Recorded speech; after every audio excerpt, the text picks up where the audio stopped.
Hi, everybody. Welcome to my live feed for today. I am here to answer some of your questions. I'm going to give it a couple of seconds for everybody to come online, etc., etc.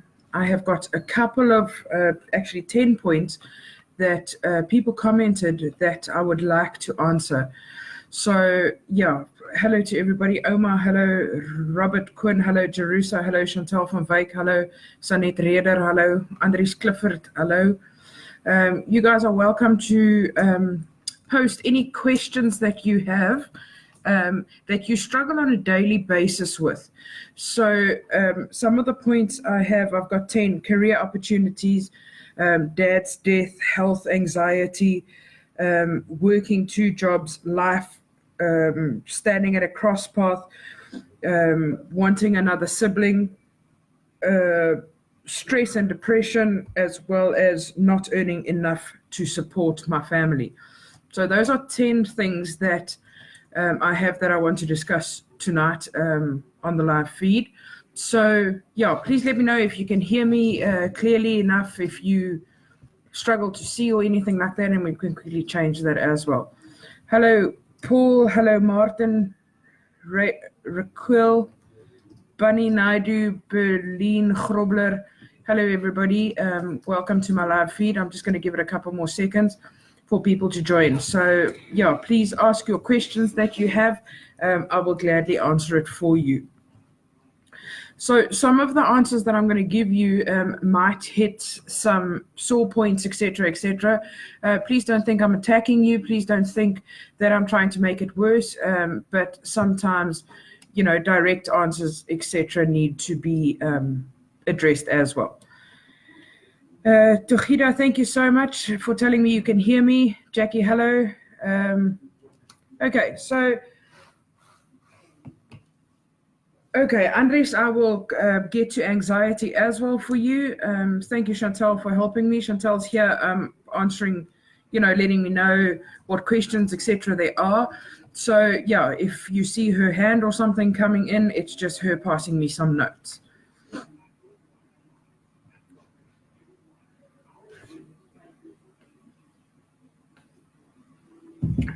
Okay.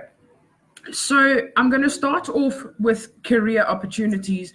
That was one of the things that I got a lot of inboxes from or with regard to. So career opportunities is a massive problem in South Africa right now. The unemployment rate is actually climbing due to, politics and the state of the country. So right now, there's nothing we can do in order, to bring up the unemployment rate, etc., unless you open a business, create the job opportunities, etc., etc. But this is a real problem in our country. But how are you going to actually take hold of career opportunities? Have you sat down and actually thought of what you can do to better yourself? What are you physically good at? Like myself, this was a very big thing in my life. Where am I going to go? I'm good at sales. I'm good at this. I'm good at that. I've got a qualification in this and that, etc. What do I actually do? How do you... What is that you are looking for? Is that not psychic readings? Wat is dit? Ek vra Togida 'n reading of wat soek sy want sy bly sê sy het issues, vertel my. Okay, sorry. It's just a comment that Chantal was dealing with quickly. So there was a struggle within for quite a long time as to what I'm going to do. And I meditated about it. I prayed about it. I asked the questions every single day. And I actually decided to get myself out of the rut of what opportunities are there not? I started looking at what are the opportunities and what I'm really good at. And a lot of the points that have been mentioned is got to do with self-reflection and where and what where do you make the decision and what decision do you make to carry on? So my advice here Hello, Caro. My advice here is, sorry, my advice here is to do some self-reflection as to what you are good at and where do you want to go. Look for the opportunity within the city, the town that you are in.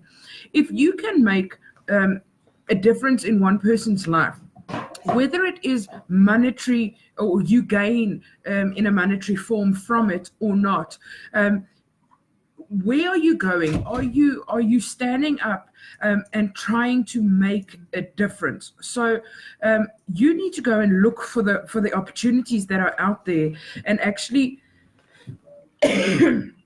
sorry, you actually need to look for the opportunities and not wait for it to knock at your door. I'm sorry, I've got a frog in my throat. I'm just trying to sort that out quick. Okay, so look for the opportunity that you are good at, and don't wait for the opportunity to come and knock at your door, because it's never going to happen. Yes, 1 in 1,000, somebody might come and chat with you because they have identified where the need is and where what they want to do in life, and then they will pull you into that. So you need to actually sit down and work through it, and not just, okay, what am I going to do? How am I going to get out my situation? Oh no, I can't. And then you just, at the end of the day, leave it. That is not working through it. That is, I love books. I think there are probably about 50 books that I write in on a daily basis, and it's for different needs. So start with that. Start getting yourself into the habit of physically writing down what you want, what you need, etc., etc. Then you would be able to identify where you want to go, and you have got an action plan to follow to get to the destination you want to be.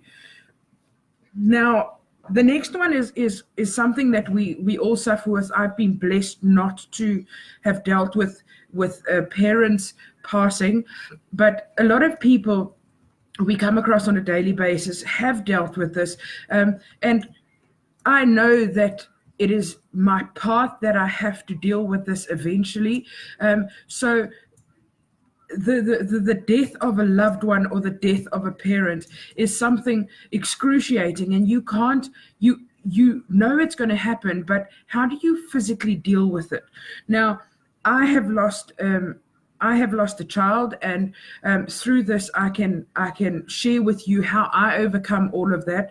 So I was 7 months pregnant. I fell very ill. I went to hospital, not knowing that I was pregnant. It's a very long story. I'm just trying to cut it short. I was 7 months pregnant, went to the hospital, had an operation. The doctors asked, why didn't you tell us you were pregnant? I did not know I was pregnant. So with that, the medications that were given to me for being ill, I actually lost my child. The biggest heart's desire of myself was to have a child and to actually share the love for a child with, for that child. So I lost the child, and I felt like my world had fallen apart. I felt that I was being punished for something I did either in my previous life or decisions I made, etc., etc. And I also went into the whole depression, the anxiety, which is another point. My health deteriorated even more because I became so infatuated with the loss of my child that I actually didn't know how to cope.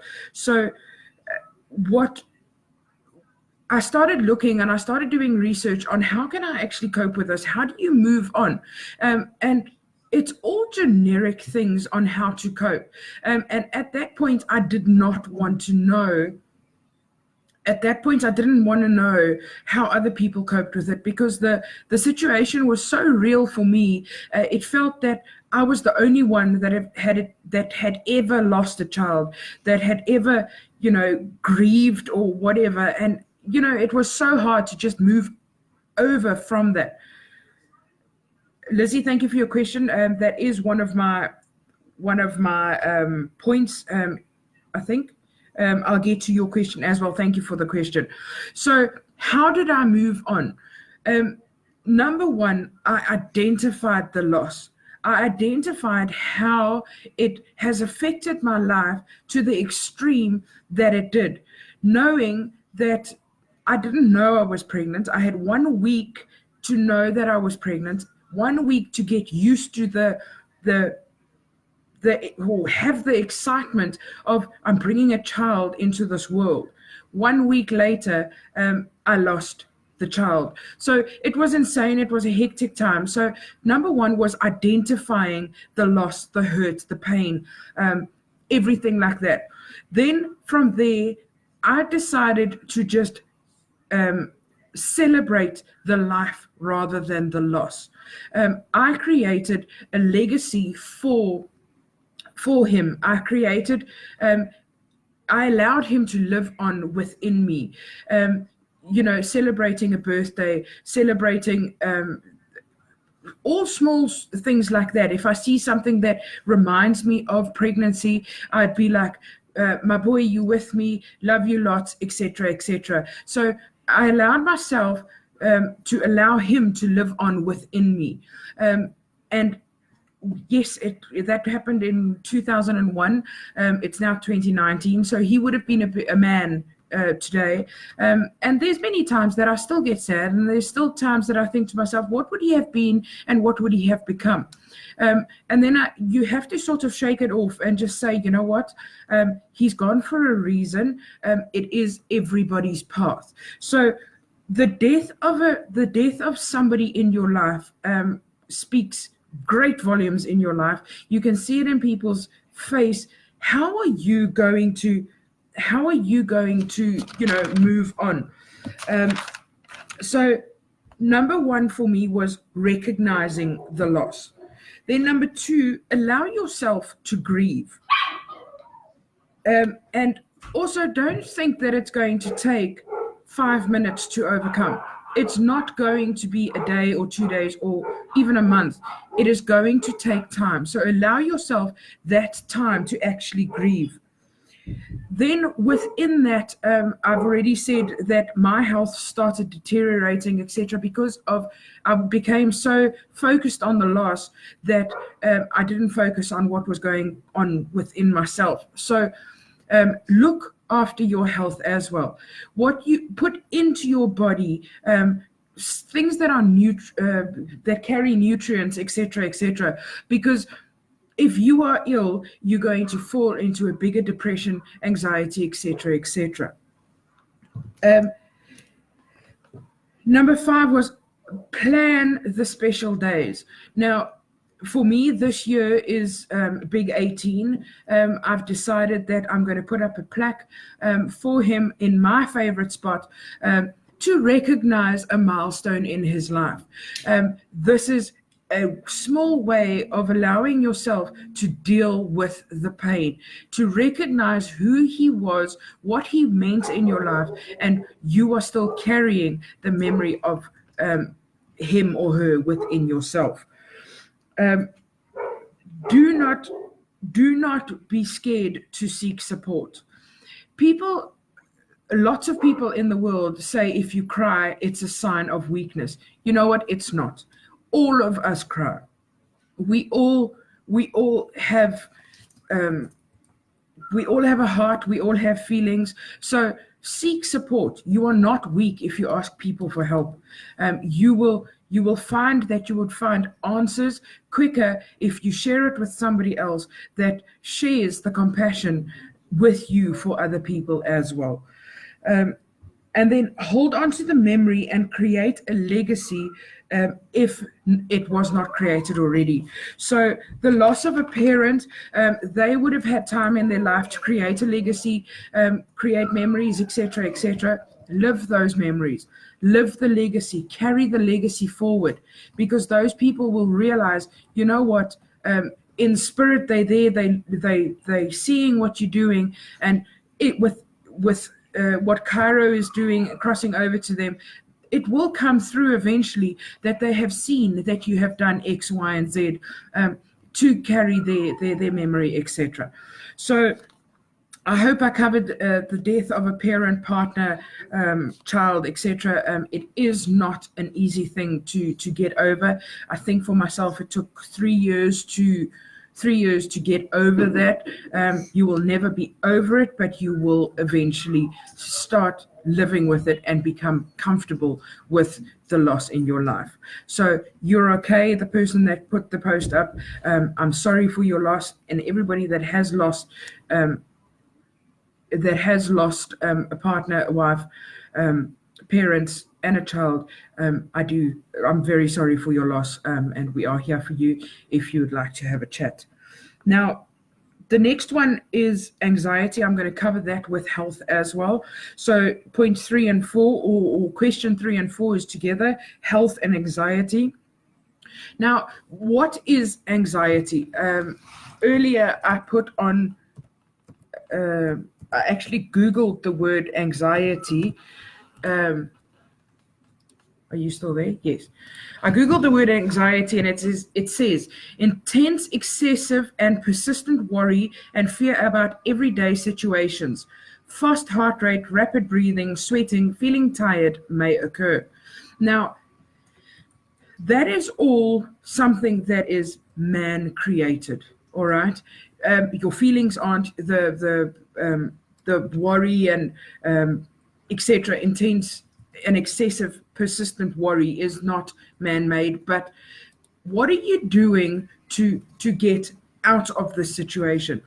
People tell me that I'm very anxious, I'm very worried, I can't get out of the situation I'm in.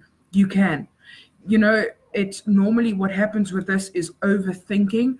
So now you at work, your boss has just come in and he said, you know what, there's retrenchments that are going to happen. What do you do? The first thing that you do, which is completely human, and it's okay, you start worrying and you say, am I one of them? Do you stop at that point to just say, am I one of them, and move forward? Because you, as a person, cannot do anything right there, right at that moment to change it. If they are going to retrench, they're going to retrench. Finished. It is going to happen. Whether you are part of it or not, is not in your control. You have worked, you have done your best in the opportunity or in the workplace to actually show that you are worthy to stay rather than be retrenched. Now, what you are doing is you are overthinking the situation. You are causing yourself anxiety, worry, stress, etc. And then you become so focused on the retrenchment and the loss of job, etc., that you are bringing the anxiety to yourself. So you need to make the decision to just stop worrying. It's going to happen whether you do something or not. And remember, 90% of the things that you worry about in life does not happen. So do not focus on the 90%. Focus on the 10% that you can change. With anxiety comes health, because anxiety brings on depression, it brings on high blood pressure, it brings on your sugar to rise. You don't eat properly, you are not hungry, you don't take in enough fluids, water, you start either drinking Coke, coffee, sugary things excessively. And what happens from there is your entire health system deteriorates. Andre says, I do overthink a lot and it gets out of hand. How can we physically calm ourselves down from the rapid heart rate and everything that goes with it? Andres, I'm going to teach you a breathing exercise now that is phenomenal. It works. That's what helped me in my journey of life. And Presley Naidu is the person that helped me or showed me the breathing technique, and it really works, because in that instance, the breathing that you are focusing on, you cannot think of anything else, which then lowers the rapid breathing, your heart rate, etc., etc. So right at the end, Chantal, please remind me. I will show you guys how to do the breathing. You might think I look like a freak, but you know what? It works. It really, really does. And then your health deteriorates so badly that you need to seek medical advice. From that, it costs you money. Then it forms an entire big snowball effect that you cannot focus on the things that actually matter in your life because the anxiety has caused health to deteriorate. And anxiety isn't always just the fast breathing, rapid heart rate, etc., etc. Have you ever walked into a place, say a bank or a shopping center? Excuse me, a shopping center, and there's too many people that you at that moment can't deal with, and you think to yourself, I cannot be here, I need to get out, and you turn around and you walk away. Now that is a form of anxiety as well. Your heart doesn't beat faster, you don't breathe deeper, except unless you run, then you will breathe faster. But that is a form of anxiety as well. Social anxiety is what that's called. So you need to identify what the anxiety is, what causes it, and where you need to focus on to actually cure it. Okay, so number 5 is working 2 jobs. Husband was retrenched, up early to late in the afternoon. Now, this question is quite I want to call it diverse, okay, because now your husband was retrenched. That is the job situation, the careers in the career issue in South Africa. Okay, so the retrenchment you can't do anything about. All right, you know what? You are horribly blessed to have 2 jobs. You are blessed to have the ability to get up every morning, go to work, and provide for your family. Yes, it is hard work. Yes, you are tired. But the question of this is, do you find the job that you are doing a blessing, or do you find it a chore? You need to change your frame of mind to actually learn to love what you are doing. Yes, there are negatives in every job. Yes, your manager could be giving you grief. Yes, you know what, you could, I don't know, pull your hair out every second that you are at work. But you know what? At the end of the month, you are getting that paycheck. Yes, it might not be enough to cover all your bills, but start prioritizing what you spend your money on. Start prioritizing where you go to look for entertainment. Entertainment does not mean that you have to go to a restaurant, feed your family, I don't know, the most expensive meal. Entertainment could be a loaf of bread, a packet of chips, sitting on the beach, and spending time with your family. Or if you don't even have the money to buy bread and a packet of chips, you know what? Just spending time with your family. Put some water in a bottle and spend some time with your family on the beach. It's nature, it's revitalizing, and you will, I don't know, nature feeds you in some way. So, and if you don't have the beach, you know what, a quiet bushy area, woods, whatever, go sit there, have a picnic with your family. It doesn't always have to be a picnic. So then the next one is life. I'm going to cover that one in when I'm finished with the 10 points. I'm at a cross path in my life. Now, to be at a cross path in your life, you didn't say whether it was job-wise or health-wise or family-wise, etc.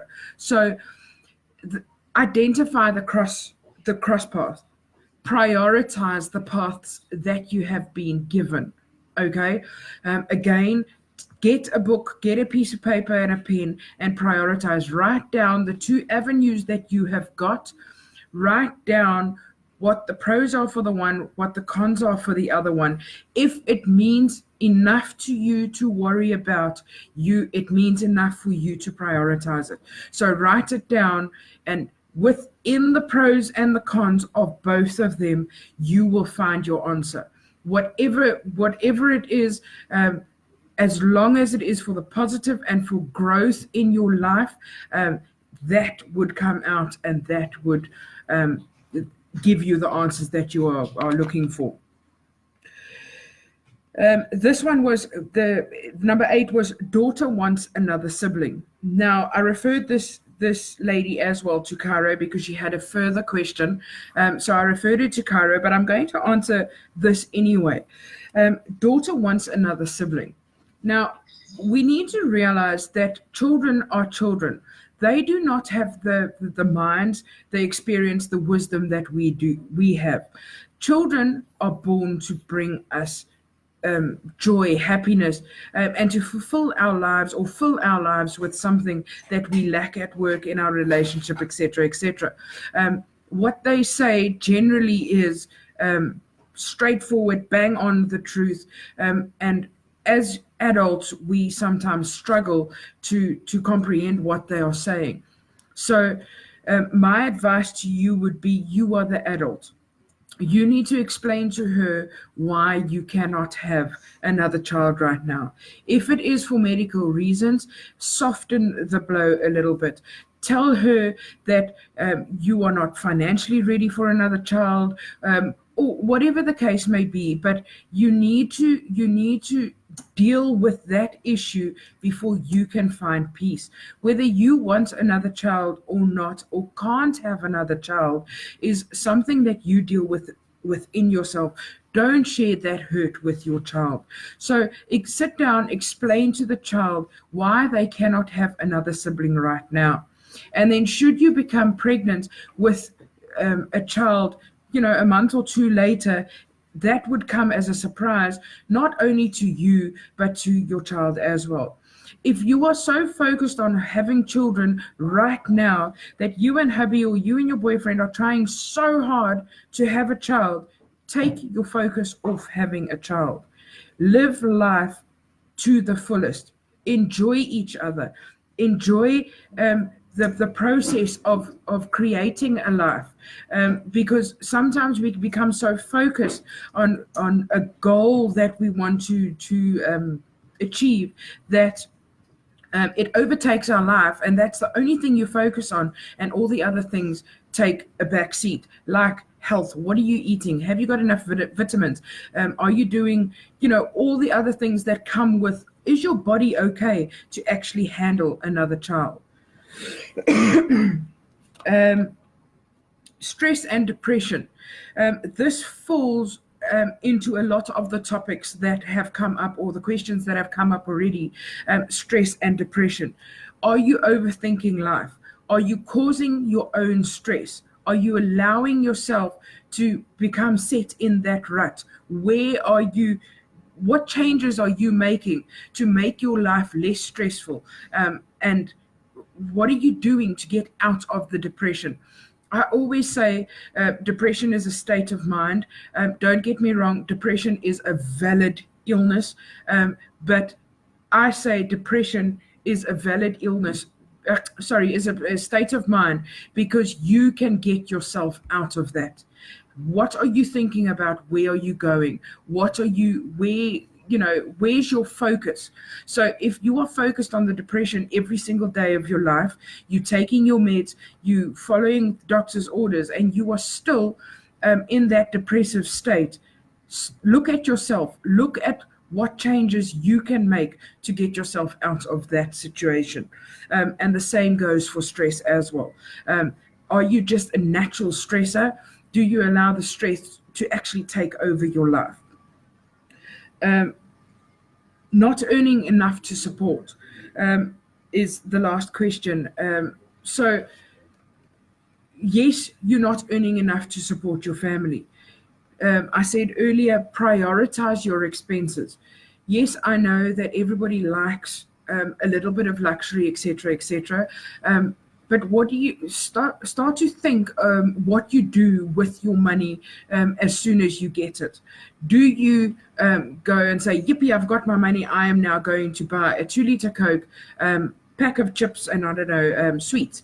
Are you doing that as soon as you get your money? I'm not saying that you are misspending your money. Please don't get me wrong. I'm just giving you thoughts on how to actually look at your expenses to cover the not earning enough to support. So if you are not, after all of that, and you've looked at your finances, still not earning enough to support your family, look at other avenues. Look at places, again, where you are good at and where you can make money. You know what? Baking cookies and selling them is not vernietigend. It doesn't, Degrading. it's not degrading. You know what? It shows the willingness to actually change your situation. Start with family, start with friends. They are normally the ones that start or support you more than strangers do, and then they would start talking and get their friends, their other family, etc., to also buy from you. So look for things that you are good at doing to supplement your income. Your idea might be a huge success or might be a small flame. Don't you owe it to yourself to find out which one of the two it will be? Many people say or ask me, "What is your goal?" And the first thing all of us ask is, "I don't have a goal. What is my goal? My goal is to make money, support my family, etc., etc." Now, a goal is being truly happy with yourself, your decisions, your body, your relationships, and your life. Things are the way they are, and if you can't change it, change the way you look at the situation. In saying all of this, when you put out positivity, now positivity could be focus as well. Okay, now you change the way you look at things, and you change the way you are. What are the side effects of focus, of change? Number one, if you are focused, I don't know if you've ever sat at work or sat at your desk at home, or even cleaning your house, and you said, "You know what, today I'm going to clean," and you actually get up, you start cleaning, or you start doing whatever you put your mind to. What happens at the end of the day? There's less drama because your attention was not focused on the drama in your life or the stress in your life. So there's less drama in your life.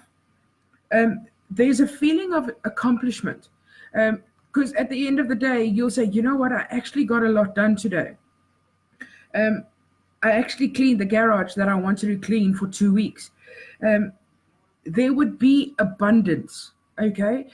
Now, what does that mean? Say you're a sales rep, and you tell yourself, "I'm going to focus for a week. I'm not going to take lunch. I'm not going to do anything. All I'm going to do is focus on sales. I'm going to focus, focus, focus." The outcome of that is abundance. Eventually, it has to break. You have to get the result of abundance in your life. So another side effect of focus is abundance. And then you will get the life that you deserve. You will get happiness. You will get feedback, etc., etc. In your life. That was just Chantel telling me to also show you the breathing exercise.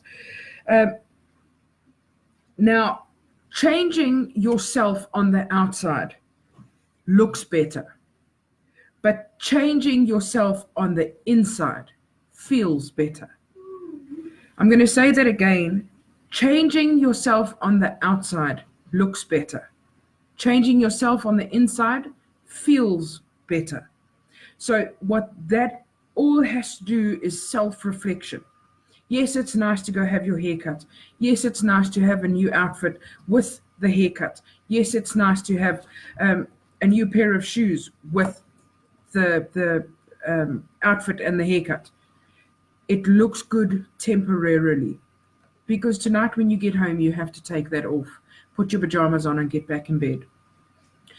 Wake up tomorrow morning, you still have the haircut, but you don't have, unless you wear clothes twice or three times, you don't have the whole new outfit. If you change yourself on the inside, it's a change that you make for life. And it's something you carry with yourself permanently. The shortest path to happiness starts and ends with gratitude.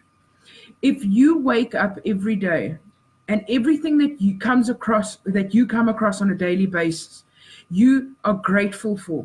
You speak the words, I am grateful for a new pen, I am grateful for a new income, etc., etc. Eventually, it will create happiness, because there's no more room for negativity in your life. Motivation comes and goes. When you're driven, whatever negativity is in front of you will get destroyed. So become driven. Through motivation, you become driven. So motivate yourself every second of the day, every minute of the day, and you will become driven enough to,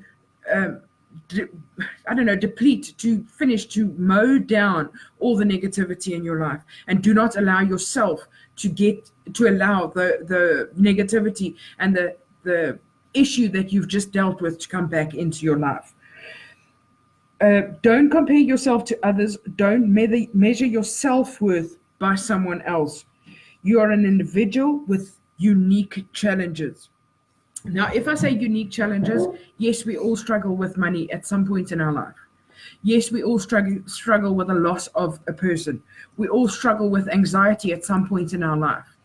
But the situation around it is different. You are unique. You are a human being within yourself. So don't compare yourself to someone else, or someone else's grief or loss or hurt or something like that. What you do and what you spend your time doing is a message you send to the universe. Now, the universe in my term, I use it as I respect all religions. I respect all aspects of life.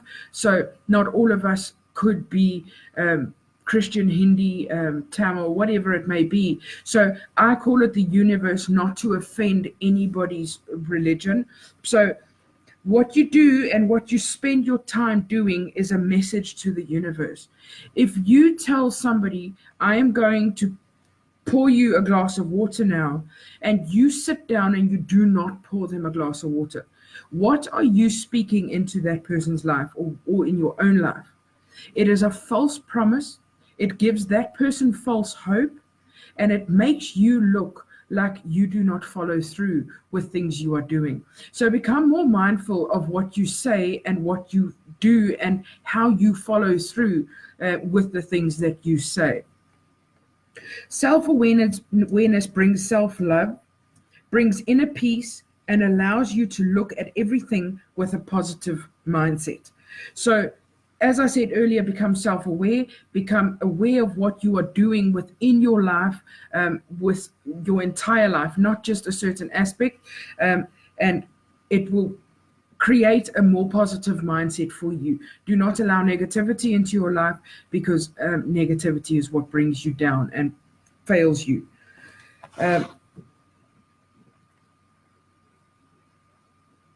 Sometimes you just have to accept what you're holding.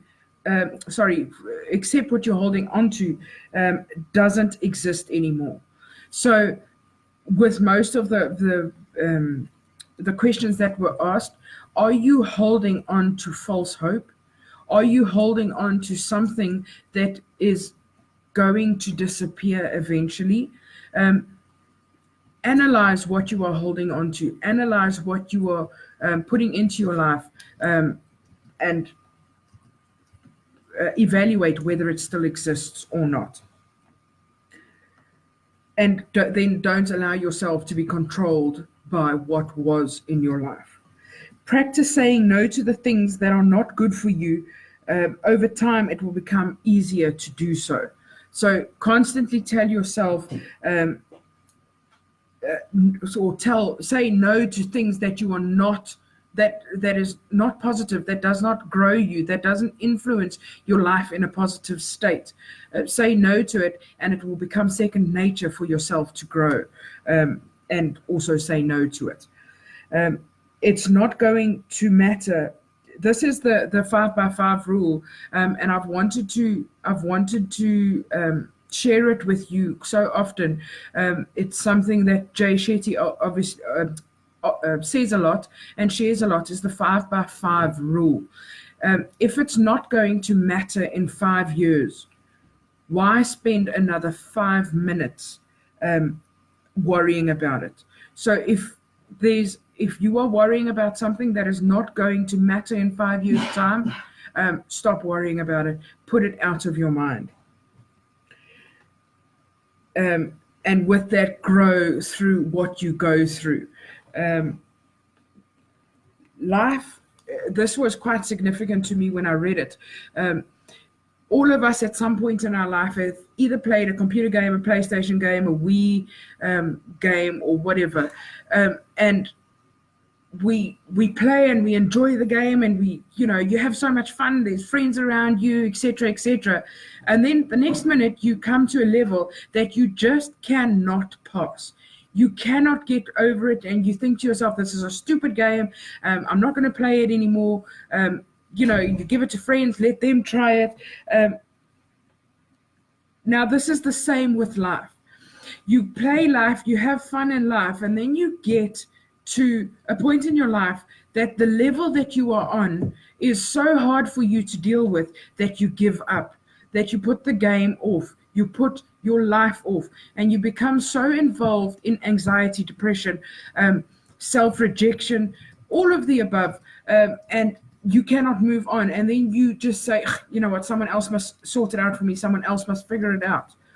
You know what?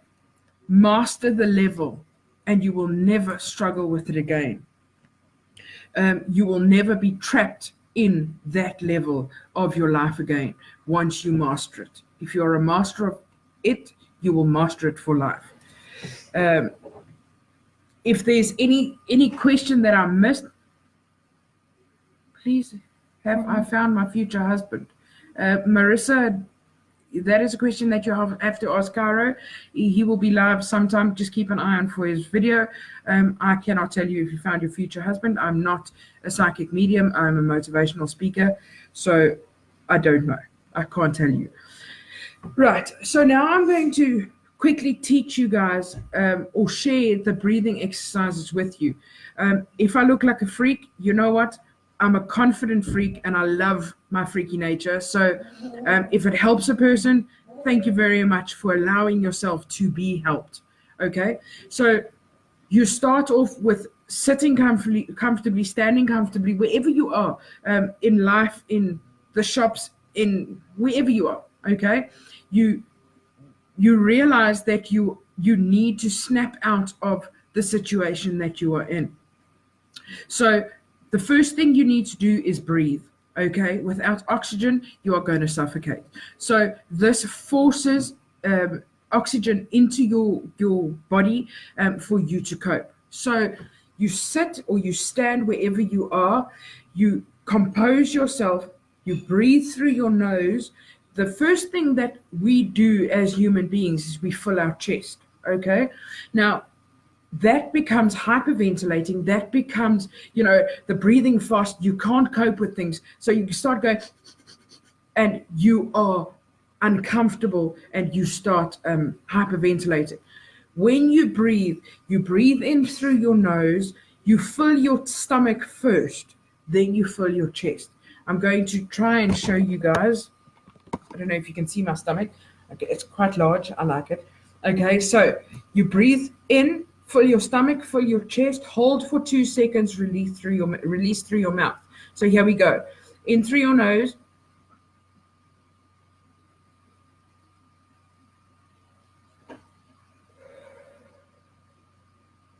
You're going to do it one more time so that you guys have got it. In through your nose, fill your stomach, fill your chest, hold for 2 seconds, release through your mouth. Here we go again.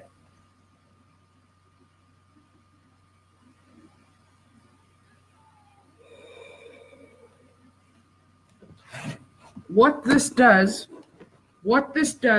is it forces oxygen into your body.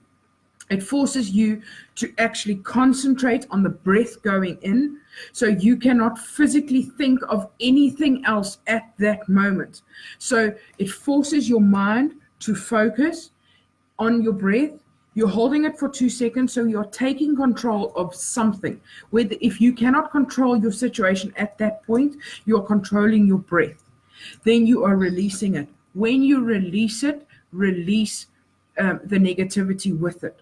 Yes, if you do it after, constantly, you will feel a bit lightheaded. It is normal because you are rushing oxygen into your body all the time. So you will feel a bit lightheaded. It is okay.